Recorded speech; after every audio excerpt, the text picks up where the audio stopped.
At this time, it's my honor and pleasure to introduce Amity Shlaes, who hails from Brooklyn, New York. She's married, has 4 children. Most of them are grown, so she can spend a little more time on the road giving talks. Amity graduated from Yale University, magna cum laude. Wow.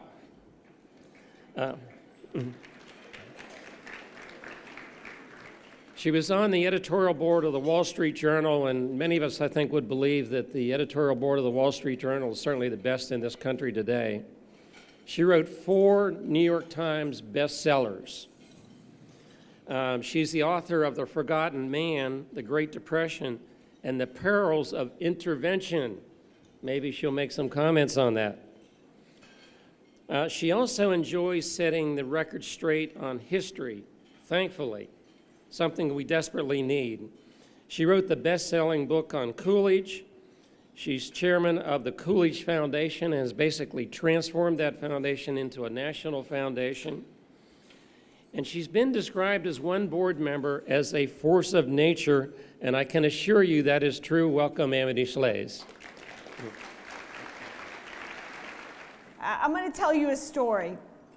Imagine a presidency that opens with investigations, with special prosecutors and scandal, and one in which the president, while still in his first year, barely there, seems tainted already, and he appears to be maybe even going down, an early lame duck.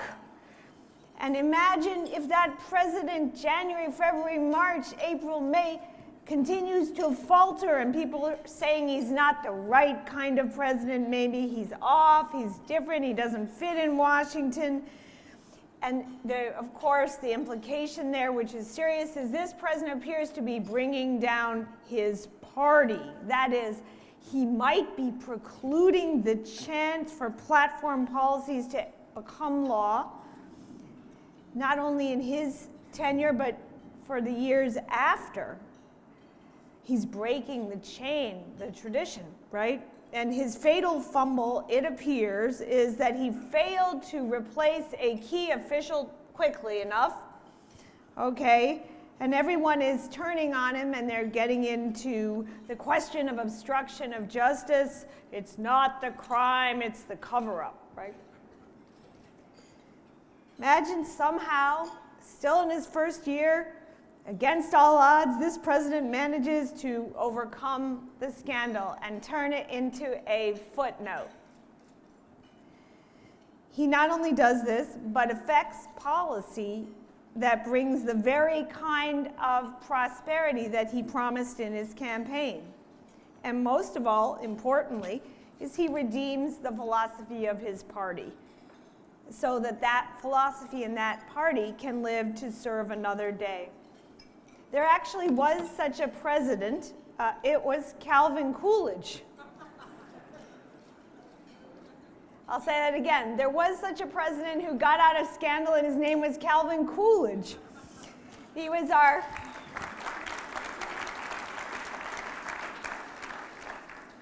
He was our 30th president in the United States, and his near slip-up and then his great victory have relevance for all our challenged presidencies, but it seems especially the current presidency. So I'm grateful to Francis, to Alexander Gwynn, who planned this, to Civitas, to Garland Tucker, to Bob Luddy, to Art Pope, Jim Anthony, Pete Hellebush, all of you and this large crowd for the chance to speak about a president overcoming scandal successfully tonight. Okay, you need just a few of the details of this story to get it. This all happened when Harding was elected president with his vice presidential candidate Coolidge in 1920. Harding is a ebullient senator from Ohio. Coolidge is a quiet governor from Massachusetts, and they come to Washington. And the Republicans have won on a bold and necessary agenda: lower regulation, cut taxes. The top marginal rate was in the 70s at that time, coming out of World War I. reduce government, show that America can be a restrained federalist nation that is its heritage after a big, expensive war. And oh yeah, they were going to do something that you might study at John Locke or Civitas. They were going to privatize valuable oil reserves, make them free market, right, out in the West. Lower the budget, get 4% growth. Did you hear Bob mention 2% growth, right? You like 4% growth. And at stake was not just life at home, but also the very primacy of the US in the world. When World War I ended, we were suddenly the big power, but it was not at all clear that we would stay the grand power. Britain might win again. Sterling might beat the dollar. But the opportunity was there because the United Kingdom was going in the social, democratic, labor direction, leaving the free market space open. For us to claim it and own it, however, we had to deliver truly free market policy, right? Starts well, 1920, 21, they come to Washington.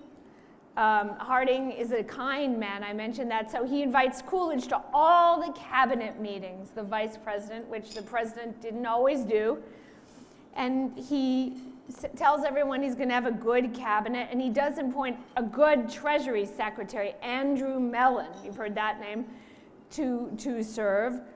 But for all his good intentions, Harding is, Alice Roosevelt Longworth called him a slob, and she wasn't wrong. Harding is unfortunately a slob, and the people he appoints to the other cabinet jobs are more friends of his from Ohio. The Ohio gang, you've heard about that from history. Harry Daugherty, his attorney general, and Albert Fall, particularly his interior secretary. These are his poker buddies. They play poker every week.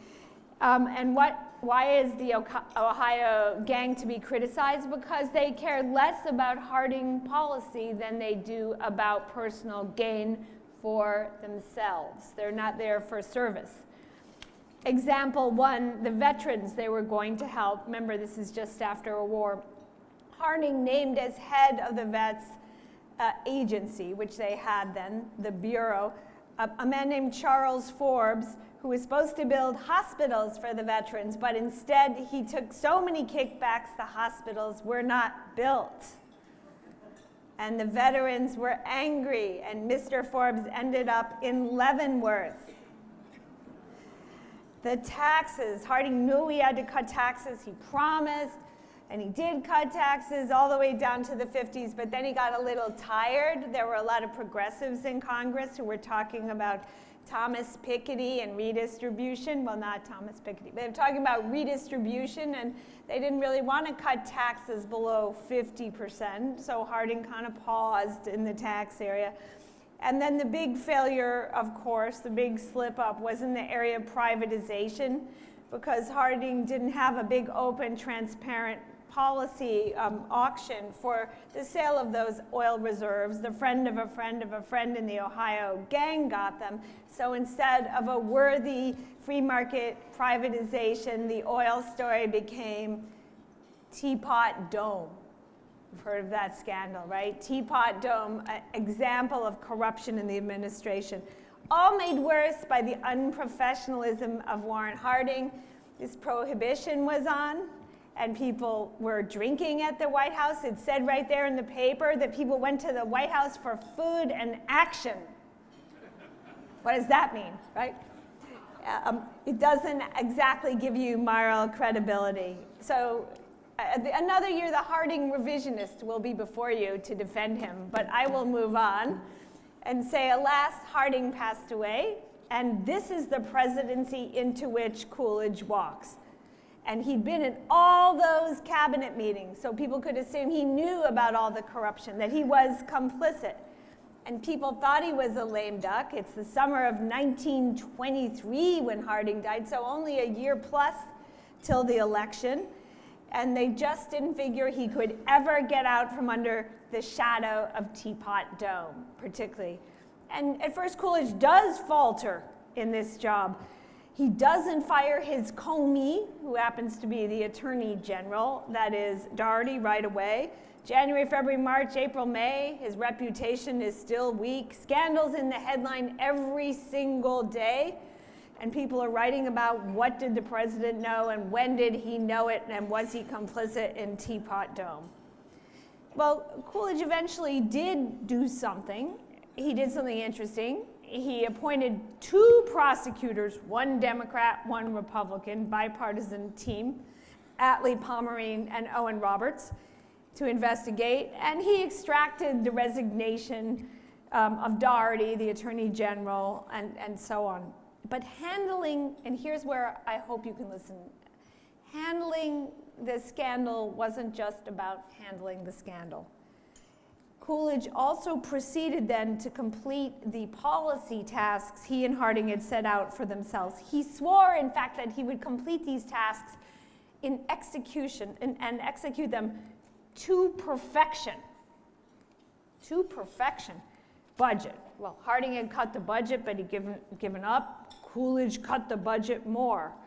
Everyone wanted an entitlement. It was the 20s, but it was just like today. For example, the veterans wanted a bonus. They were angry after the hospitals failed. Coolidge said no and vetoed bonuses for veterans. Very unpopular, right?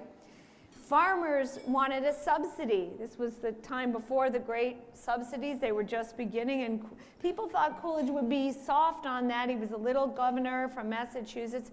He was born in Vermont, where farming is a very difficult exercise. People say that in Vermont, the farmers farm rocks.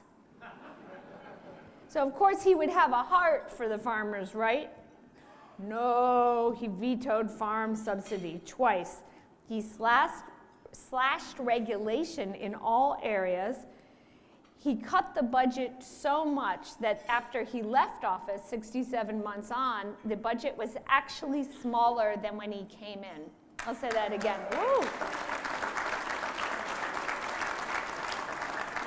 Actually smaller than when he came in.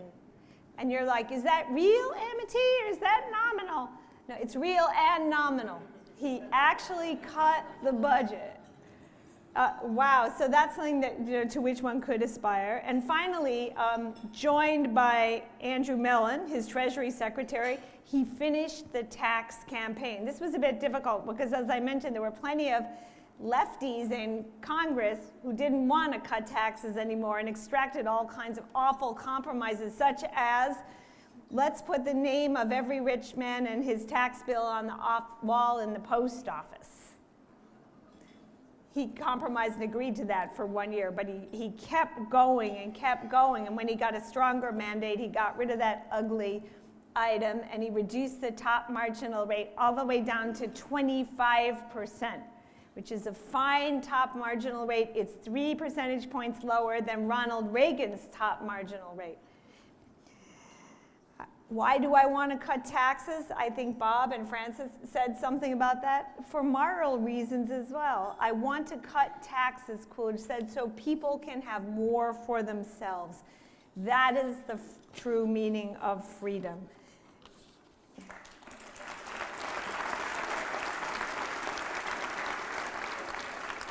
But you're trying to keep up with me, and so maybe you noticed something. He did have to run for election in 1924, and he won with all these unpopular ideas. He ran, one of the 2 gentlemen he ran against was John W. Davis, and Garland Tucker, your trustee and my Coolidge trustee, has written beautifully about John Davis, who was also rather conservative. As Garland points out, it was conservative v. conservative in 24. And I'll take off Garland's Davis hat and just leave him his Coolidge hat and say he, Bob, and I are proud that Coolidge claimed an absolute majority, not a mere plurality, beating La Follette and alas Davis combined. So it wasn't just a victory, it was a landslide for sticking to your policy in 1924.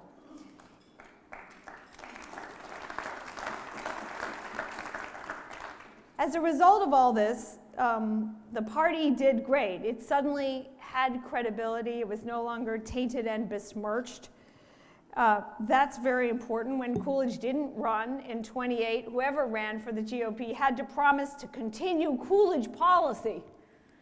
Right? Suddenly Coolidge was the party. But the main result was the country achieved its goals. We did have 4% growth. All of a sudden it wasn't aspirational, it was genuine.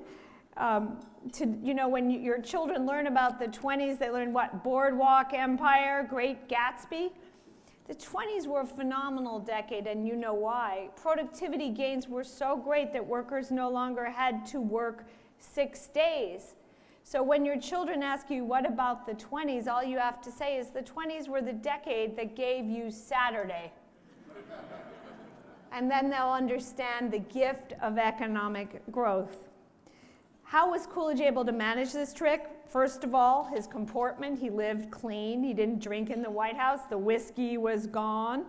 Second was his federalism. Remember I said he was a governor. That's so important. He always pronounced the United States in plural. The United States are only as strong as our states, right? He believed it was wrong for Washington to be too powerful. But the real answer is the policy. The policy beat the scandal. Policy trumps scandal. It wasn't for the policy that he worked, it was by the policy that he beat that scandal and made it a bit of history and a footnote. This is not the only mystery story you never heard that you need to know about conservatives in Washington. And I'll mention Garland again. He's written a whole book about them called Conservative Heroes. But the main point is, it is missing from Washington. And when our young people go to Washington, they don't hear about Coolidge. They go on the bus tour and they see Teddy Roosevelt and they see Franklin Roosevelt twice, and they may see a little bit of Kennedy and so on. But there's no Coolidge place unless you count the bust in the Senate. Is that right? There's a bust in the Senate because he was president of the Senate, so it honors his time as Veep, not his time as US president. There's no Coolidge. At the Coolidge Foundation, what we are doing is trying to get Coolidge a place at the table in Washington. So when your children go, they can pass through Coolidge House and learn these stories, see these pictures. Particularly supportive of our effort have been governors, because Coolidge was a Federalist governor's president.